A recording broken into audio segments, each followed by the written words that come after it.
wanting to get a real shower, not a Gatorade bath, because I want to get focused on Alabama. They got a 5-6 hour head start, so I'm not.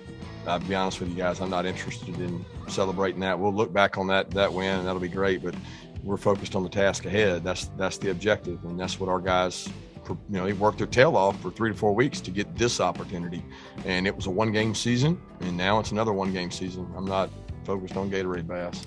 But you guys gave us a lot of really positive rat poison. The rat poison that you usually give us is usually fatal. But the rat poison that you put out there this week was yummy. The anticipation of the mayo bath, and then I got hammered in the back of the head by the cooler before they dumped it on me. So I may have a concussion from that. And then on top of that, I got the mayo, and it was awful, to be honest with you. I mean, I'm so glad I got to experience because we won, but it was even more awful than I thought it would be, to be honest with you. I mean, these pants and I changed shirts, but it's I mean, I got mayo in my pockets, and I'll be getting mayo off of me for months. Oh, welcome in to the latest episode of that SEC podcast. I'm your host, Michael Bratton. I go by SEC Mike on Twitter, and I'm joined as always by my cousin Shane, who goes by Big Orange Vols on Twitter. What are you up to, you big Tennessee homer? Hey, buddy, what's going on? Oh, man, I'm just happy to be talking to you, brother. How you been? It's been a little while. Yes, as you guys know, I like to disconnect for a little bit right after the college football season, and it was a wild season. Been listening to the podcast, man, Mike. I appreciate the effort. You've had some great talent on. Yeah. So I feel up to date, but yeah, man, I'm ready to jump back into this thing, brother. It was a tough season for my Tennessee Vols, but it was a good season for a lot of people out there, especially them Georgia fans doing their victory laps online. I mean, think about all the 1980 jokes we've had to officially retire. We cannot point at that anymore. No more Mark Richt 2.0, so it's going to be a wild. It's already been pretty crazy here in the off season, and some of that stuff I think we're going to get to.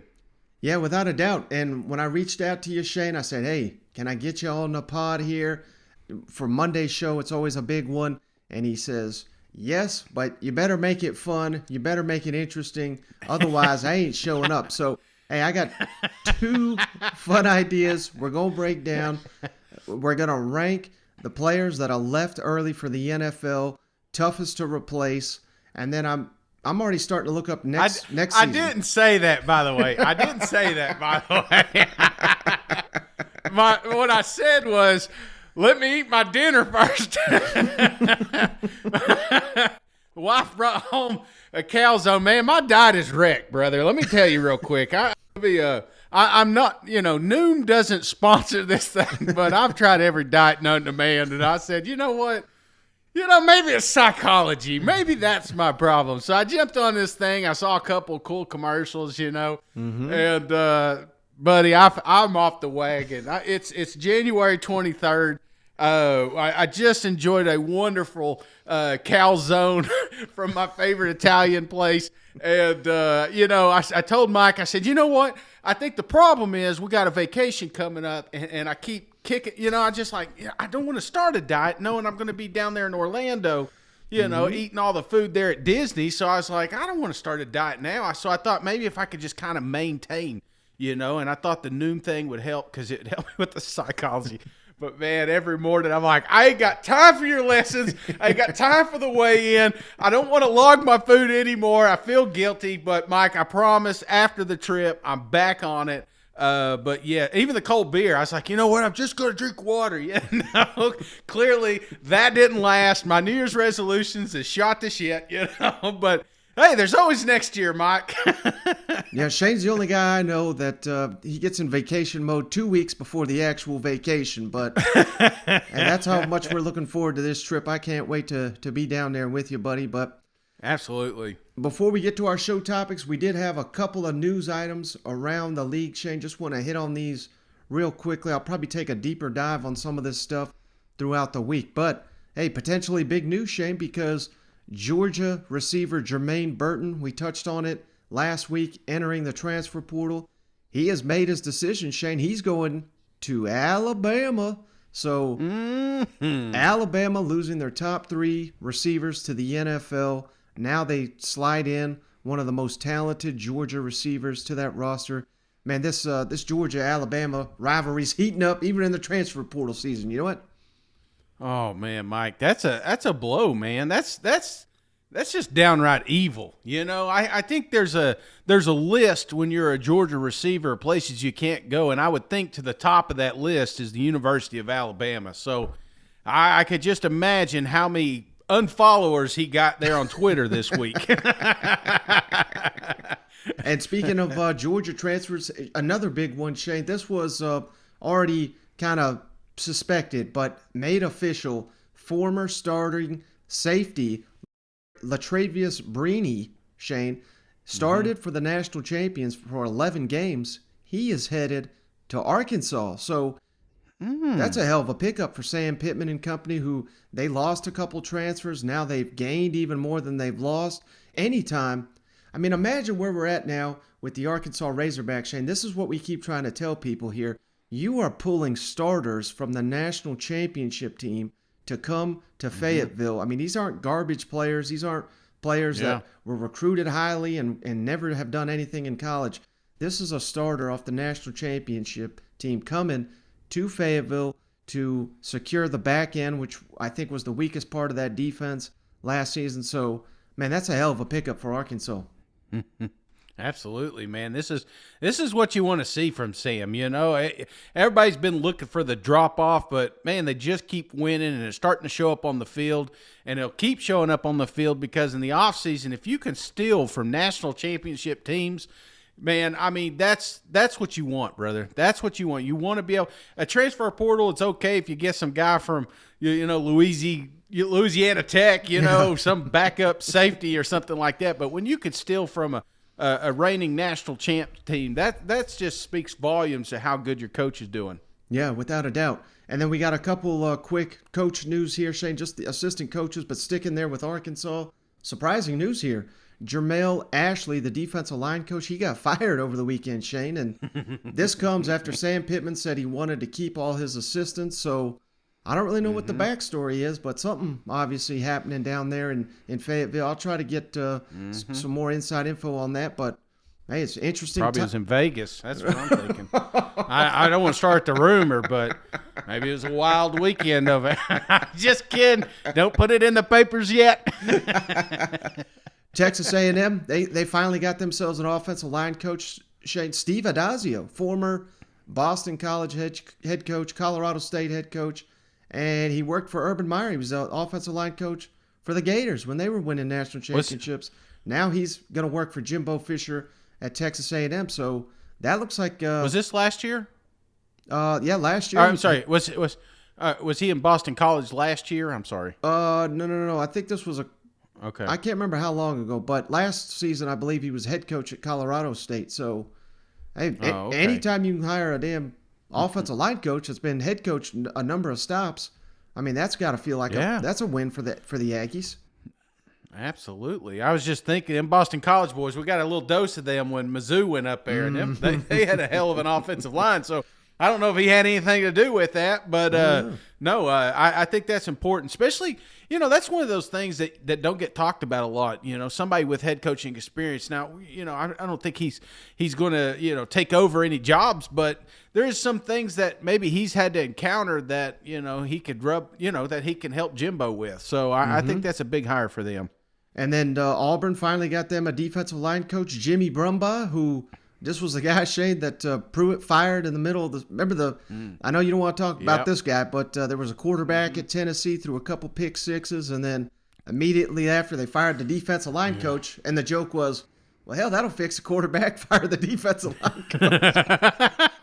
But he's back. He's at Auburn. He's been at Kentucky. He's an Auburn grad, a standout Auburn defensive lineman back in the 90s. So there you go, Tigers. You round out your staff there with the defensive line coach. And then last but not least, this was just interesting to me, Shane.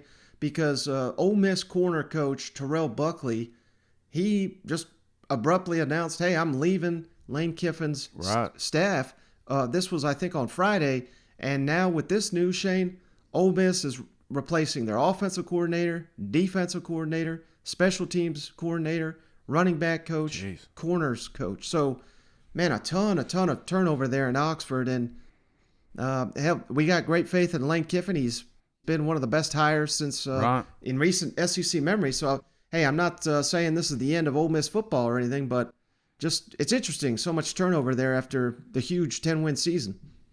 Yeah, I mean, this is I think his second biggest test. I mean, obviously losing his quarterback is a big one, but replacing that much talent on both sides of the coaching staff, that bleeds down, brother. You know what I'm saying? There's a lot of kids on that team that came to play for a certain coach that may not be there anymore. So, this is going to be a big offseason for Ole Miss. I think this is going to show us, we all know how talented he is in play calling, but, let's see how talented he is in building a staff. Mm-hmm. All right, Shane. Hey, let's get to our first show topic of the day. And I know you're going to laugh. List season, I mean, it's starting earlier and earlier every year. But, hey, it's the off season, brother. We got to find something to talk about. And if you're on you could Tennessee Vol, man. It's been list season since week 5. Let's talk about what we got coming back next year, baby. But if you don't know, the NFL draft, the deadline to declare early just passed I believe it was Friday. So we officially know every single player that is leaving early for the 2022 NFL draft. And I thought it'd be a little fun here, Shane. I've ranked the top 10 players that I think are going to be the toughest to replace next season. How's that sound? Let's do it. Number 10. Now, this is one of, I know he's one of your favorites, Shane. I love this guy too. Reigning national champion. But I got number 10, Zamir Zeus White, Georgia running back. Mm-hmm. And I know the Georgia Bulldogs, they just crank out those running backs. So, I'd put him a little bit higher if not for the fact that I got confidence in Kirby Smart and company to be able to replace Zamir White, but huge loss. Shane, team captain, came back for a reason, came back to deliver that championship. He wasn't always the star running back or anything, but he was that battering ram that you got to have in the SEC, and he delivered time and time again this season for the Georgia Bulldogs. I'm going to miss Zeus White. Yeah, man. I obviously not the flashiest player. Not the sexiest one in the NFL draft, but like you said, late in the second, third quarters, that was a guy you leaned on. And that was a guy that kept moving the chains, and that's a guy that you're definitely going to miss. Fan favorite, Zeus, you always heard the Zeus call after a run, not going to have that anymore. But, one of those unsung players, I think, on that national championship team. Number 9. Now, number 9, Shane, I got Isaiah Spiller, former Texas A&M running back. Mm-hmm. He's been so consistent, one of the best running backs in the country since he's been getting his time there at A&M. I think something like 1,200 rushing yards the last 2 seasons. And this Aggies offense has been led by the ground attack here in recent memory. And it's, I know we got some good players there returning, but Isaiah Spiller, that's not one that you're just going to sub another player in there for the Aggies. I think he's that good. And probably down further on this list because he was part of a committee, and that's right. Not a knock on him, but there was other talent in that backfield. You put him on a team where he is the sole back. I think he has a bigger impact, and I think he's higher up your ranks. But definitely going to miss him at Texas A&M. Number 8. Now, number 8, Shane, staying on A&M, I got Kenyon Green, the offensive lineman. He's been an All-American since the day he's set foot on campus. 3 years and off to the NFL, going to be a likely first-round pick. And, he was kind of the heart and soul of that Maroon Goon from 2 years ago, and he was the anchor of the line this year that struggled at points but really got stronger as the season came along. Kenyon Green, he's one of them freaks like Trey Smith that, hey, it's going to be tough to replace, Yeah, well, that's That's the thing. That offensive line at times was very frustrating to watch, but it wasn't because of lack of effort from Mr. Green. You know what I'm saying? So Right. when you lose the best player on the offensive line, that's always going to take a toll, and obviously did. I mean, look at like you said, the Maroon Gun. When your good offensive linemen leave, man, you that next round's got to be able to bounce back. And that, like you said, later in the season, it felt like they were starting to gel, and a lot of that had to do with the team captain there. Mm-hmm. Number 7. Now, next on the list, Shane, I hate to even put this guy this low because he was so damn good. All-American, one of the biggest impact players in the country last year. But, hey, we already got Jermaine Burton. So I'm going number 7, Jamison Williams, Alabama, wide receiver. He was co-special teams player of the SEC, so he returned kicks. He did everything. And like I said, I hate to put him this low, but we are loaded at receiver at Alabama. I know we don't got a ton of experience, but like I said, we're bringing in Jermaine Burton. We got all these stars. If it was any other team, this guy's probably number 1 on the list, but I just got that much confidence that Alabama's going to be able to replace his production. Yeah, kind of like Spiller. There's just so many out there, but you know, one thing I like about him was he was that Swiss Army knife, man. You know, that man wore several hats for the university, and it's tough to find a utility player like that. So definitely a big hit for Alabama. Hopefully, I'm sure they're going to reload, but you know, this is one of those guys you want to stash on your fantasy team, man. This may be the next Debo. So Exactly. Number 6. All right, number 6, Shane, I got the sticking with Alabama, their left tackle, Evan Neal, who I've already seen one mock draft, Shane. They got Evan Neal as the number 1 overall player in the country, so I may have him too low on this list. I mean, he's been a freak athlete. He's been a starter since day 1 down there in Tuscaloosa. He is going to be tough to replace, but at the same time, it seems like every 3 years, Alabama they got this star lineman and 3 times All-American. Then he's going to be a first-round pick. I don't know how the hell they do it, but it's part of the key to their success down there. Evan Neal, number 6, he may be the first lineman. He may be the first player taken in the NFL draft. yeah, I think you're a little low on him too, because like you said, this is the second most important position on a team is left tackle. You know, Right. He is protecting your franchise. So I think he's going to be a big get to whoever can get him in the NFL draft. This is one of those guys that we look back 10, 15 years from now and talk about future induction in the Pro Hall of Fame. That's how good this player is going to be. Mm-hmm. Number 5. Well, staying at left tackle, Shane, so this is where I'm getting a little tricky with this list. I think he's going to be a little bit tougher to replace for Mississippi State. Charles Cross, also the left tackle, and it's more of he came in as a 5-star, and he's been an anchor for that Mike Leach air raid offense at the left tackle spot the last 2 seasons. He is also being projected as a high first-round pick. I mean, they just don't get many of these guys at Mississippi State. You know, the 5-star linemen that come in there and dominate, and you just secure your. You know, he's out there on an island every single. Hell, they throw the ball 600 times down there. Mississippi State. It's gonna be tough for them to replace Charles Cross. So again, I'm not saying he's a better player than Evan Neal, but I just think he'll be a little bit tougher to replace, just because Mississippi State don't get guys like this very often. God, Mike, I'm just preparing you. You're going to have a lot of hate mail tomorrow. and because we're halfway through this list, and I'm like, wait a minute, that guy's not as good as, and then I forgot what your list was about. Oh, yeah. The biggest impact. So, hell, we ain't halfway through it, and I'm already mad at you. So, no, I think you better get ready. I'll make a graphic, Shane. I'm going to put that in the smallest typing, what it actually is. I'll make sure to tag you on it, and you won't be able to get online for about a week and a half. Like in drug commercials, just put it down there at the bottom real small, you know? May cause diarrhea. Yeah. Oh, man. But you're right. Big impact. I think, you know, because when you look at Mississippi State, I mean, there is a lot of talent on that team, but there's not a lot of first-round talent. Every eye goes to that left tackle position. So if you're looking at it at the biggest impact, hell, he may be 1 or 2 on this list. Number 4.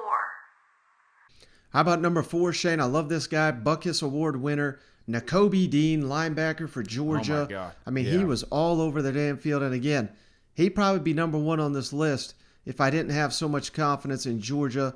You know, they've got so much dang talent down there in Athens. I mean, they'll they're not going to fall apart by any means. But I don't care who they got. They don't got another Nakobe Dean just ready to step in immediately. So, I mean, he was gangbusters all season long, and he carried that over to the national championship game. You know what? Dude, I mean, I have so much respect for this guy. I think he's the best player on Georgia. I just think he's one of the best players that come through Georgia in a long time. And he was a coach on the field. I think that's one of those things that you just can't teach, man. That's just either you have I mean, obviously he's a very talented guy, but just I think of that national championship game and getting on to his players, you know what I'm saying, his teammates, and he was coaching. You know what I'm saying? He's a coach on the field. He's going to be a huge get in the NFL, going to be a huge loss for Georgia, but hell of a talent. Number 3.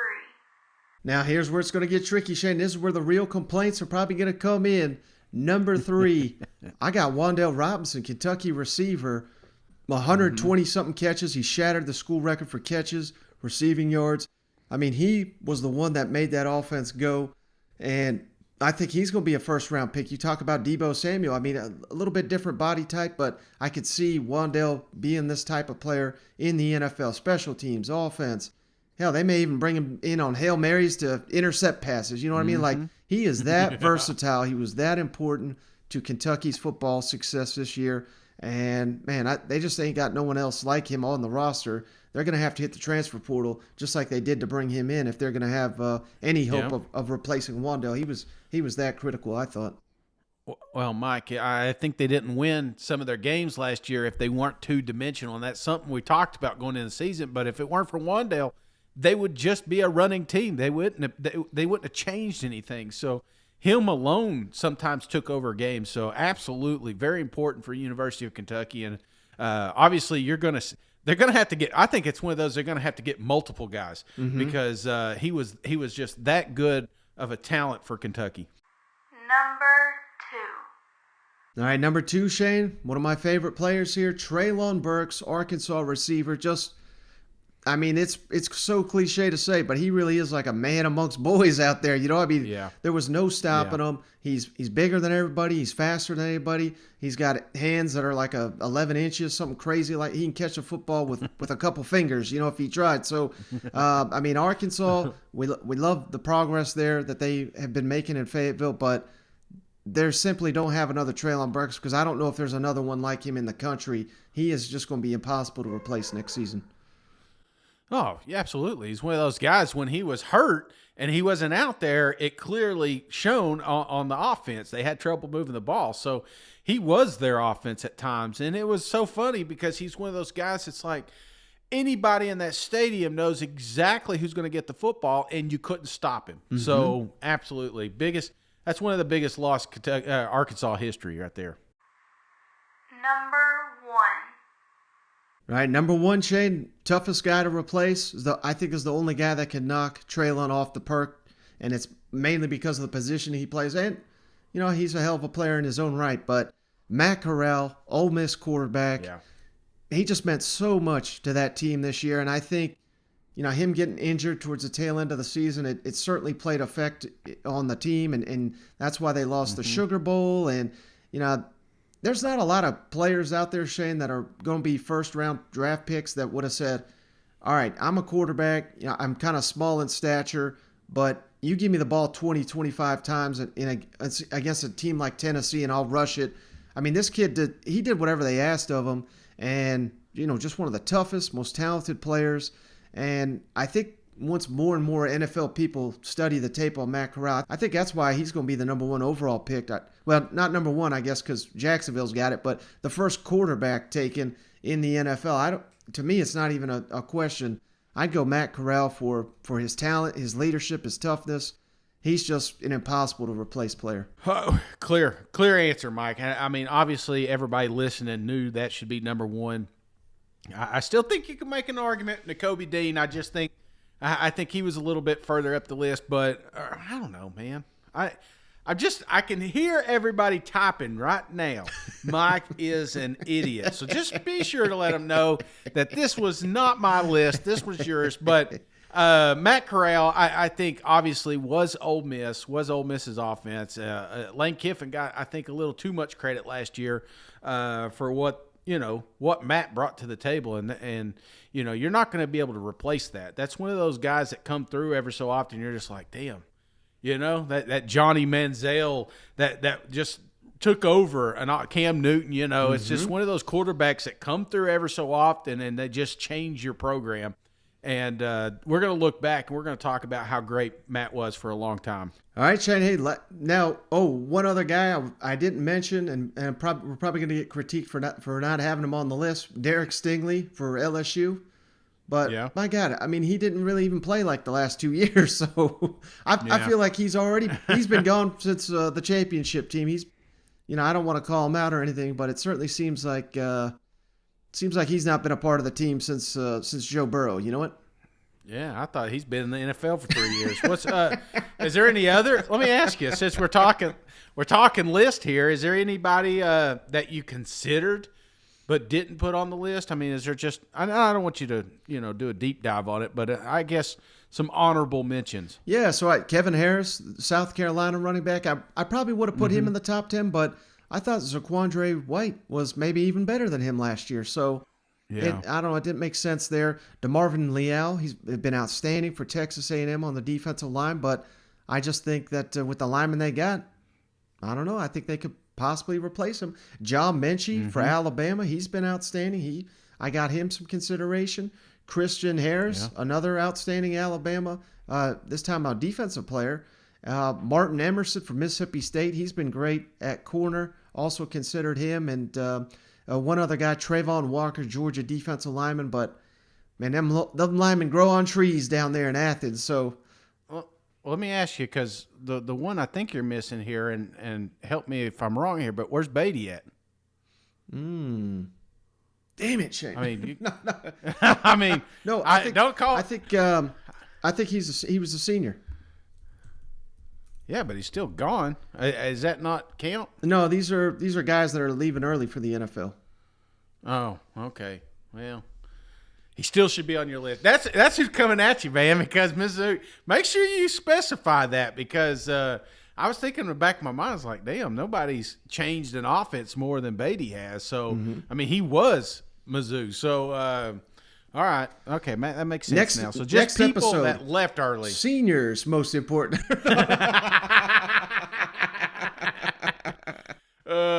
Okay, I got you now. I'm with you now. Sorry, it's been a while since I've podded with you, Mike. So. Yeah, absolutely. Well, hey, last thing, Shane. Man, I'm already getting fired up for next season. Even I forgot some of these games were coming up. But, man, we have got a stellar lineup of non-conference football games here next season. I'm getting excited. I know it's like 250 days away, but I cannot wait for some of these matchups, Shane. And I pretty much am just going to go in the order of the games I'm most anticipating. So these are the biggest non-conference games that these SEC teams got next season. How's that sound? Oh, sounds like my New Year's resolution, Mike. It's down the drain. I'm ready. I'm ready to critique this thing. What do you got? All right, number one, like I said, I'm starting off with the games that I think are most anticipated in my mind. And we got Alabama, Shane, on the road at Texas, week 2 of the season. Nick Saban, Steve Sarkisian. I know Texas isn't that good, but it's not often we see Alabama in a venue like this. And this, you got to believe this is going to be the Longhorns Super Bowl. You know what I mean? Like, even if they ain't that good, they're gonna give it everything they got for a game like this. They got to. It'll probably be taken over by Crimson Tide fans. That'll probably be even more beautiful. But, man, I just love these home and homes. And I don't know if there's a bigger marquee one than Alabama at Texas. Mike, I'm telling you, I mean, just think about how big the Arkansas-Texas game was. It was one of those that they just kept building up. We did it with LSU in Texas. It's just one of those games we kind of put on a platform, and now you got Texas that's coming to the SEC, and who you going to face a lot? Alabama. So I think this is going to be a great matchup. No-brainer for me, number one on the list. I do want to ask you a quick question about, Mike. We're getting a little late. I'm not hearing a lot of rumors or anything like that.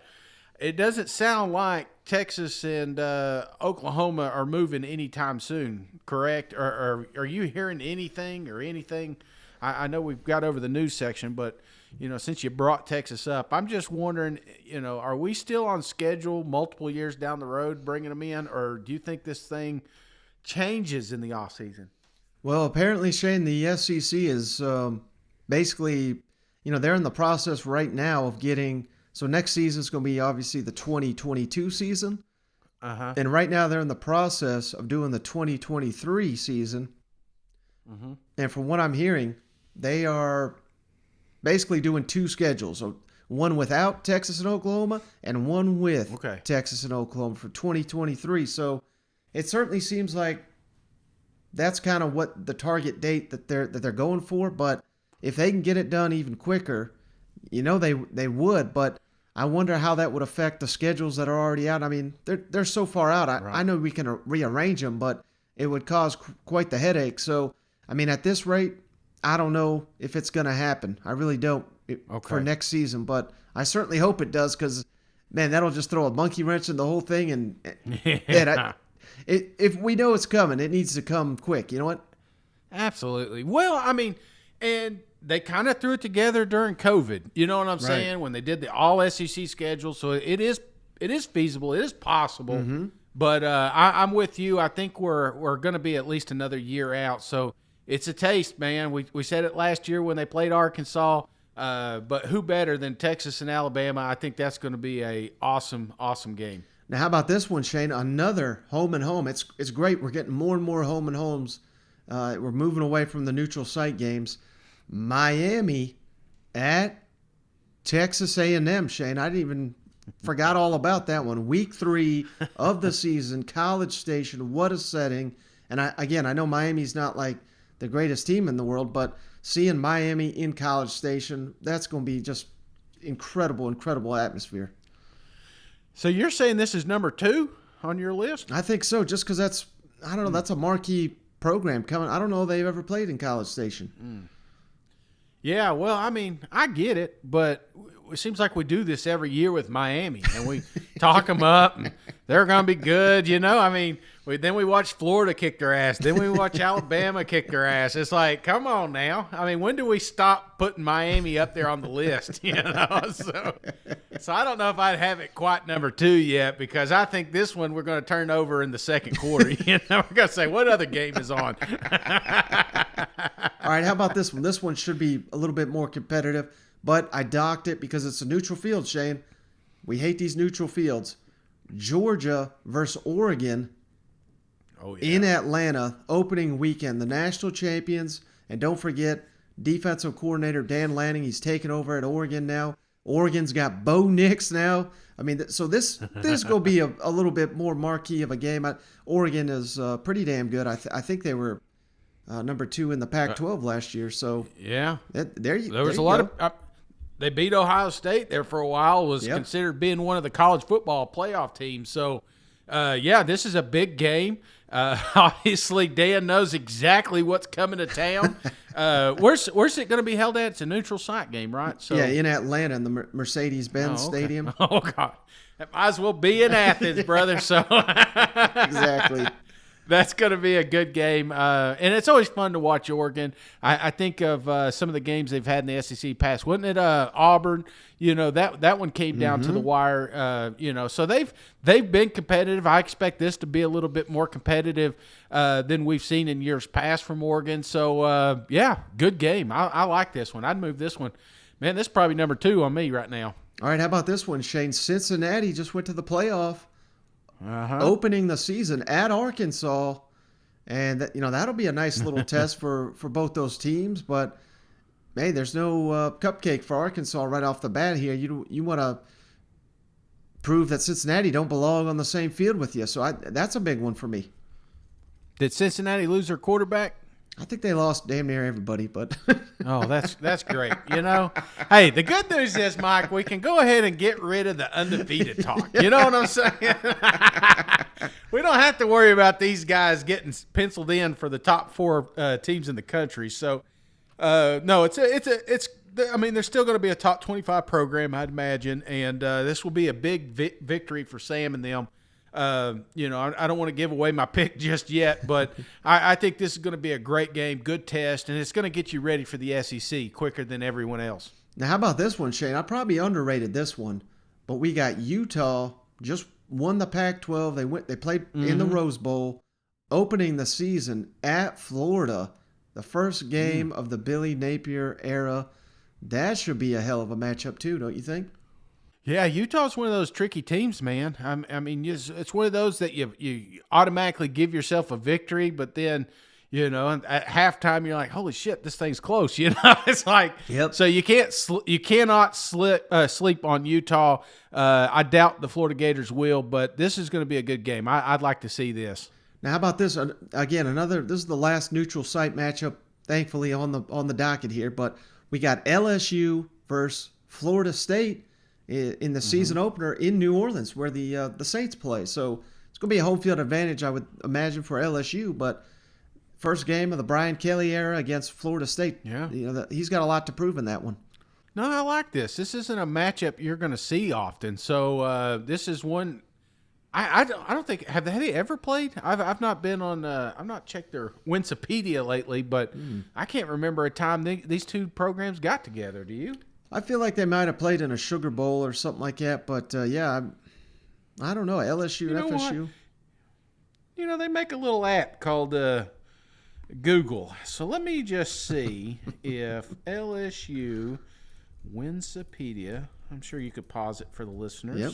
Okay, they played quite a bit. 9 games here. Uh-oh. So I'm not paying for that. 1991 was the last time, Mike. So FSU owns the series. 91, 90, 89, 83. So that was, we were kids, so we probably weren't really paying attention. Actually, you should have been. You were a Florida State fan back then. But, hey, I think this is going to be a good victory for LSU. Marquee team. It's always good to beat ACC programs. And who better? I mean, you literally you got Florida and Florida State now. You may own the state if you play your cards right. So, now how about this one, Shane? A rematch of one we just got. It's the return visit. Penn State at Auburn, week 3 of the season. Tigers fell just short up there in wherever the hell they play, Penn State. But now we're getting the return trip. We're gonna get some revenge with the Auburn Tigers on the Plains, hosting Penn State. That should be a great matchup, don't you think? Absolutely. I thought that was a great game last year, and I think the refs kind of screwed them a little bit. But I think, what better than a bounce-back game this season. So that was going to be exciting. That one, I'd move up the list, but just because how close it was last year. Now, how about this one, Shane? It's not often we get an SEC team traveling out west, but we got Arkansas at BYU. Middle of the season, week 7. So it's very interesting that Arkansas is going to travel out there. I know BYU, obviously a proud football tradition, right, and they're usually pretty solid. So I don't think it's going to be a gimme. I think the last time a SEC team traveled out to BYU, it was Dan Mullen, Mississippi State, and I think BYU won that game, if I recall. So what part of the season is this? Week 7. What game is this? Week 7. Okay, so you got a few games under your belt. Yeah, I mean, by this time both the teams are humming, so it should be a good matchup, brother. That BYU is kind of like Utah. It's just one of those teams you can never put away. You can never count them out because it seems like they got a NFL quarterback every 3 or 4 years. So I don't know what they got on the roster. Haven't done any deep dive into BYU, but I think it'll be a hell of a matchup, and it'd be kind of cool seeing Arkansas get a victory out west.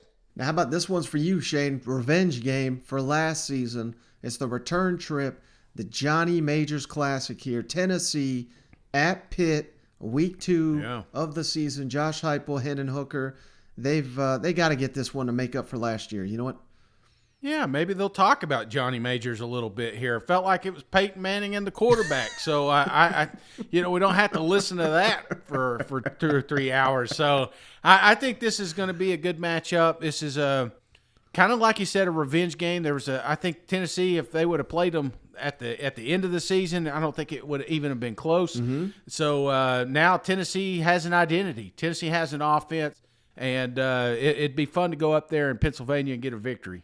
Oh, Shane, real quick, just a little aside here. Last week I referenced it, But Tennessee and Washington, they've got a home and home. They just scheduled. And I saw I think it was on Twitter, someone posted, the future schedule of Tennessee. And I can't remember who's all on it, but obviously Pitt, Washington, there's some other marquee games coming up. And the first comment under it, Shane, I thought you'd really appreciate this, said, I look forward to all those teams having a franchise quarterback the years Tennessee plays. Oh, ain't that the truth, man? It just seems like every time the backup quarterback comes in or something, and then all of a sudden he's in the NFL. So, oh, man, that's awesome. That wasn't me, but that was a great comment. Hey, how about this one, Shane Vandy? It's like a bowl trip to open the season. Week 1, this is pretty bizarre. Vanderbilt at Hawaii.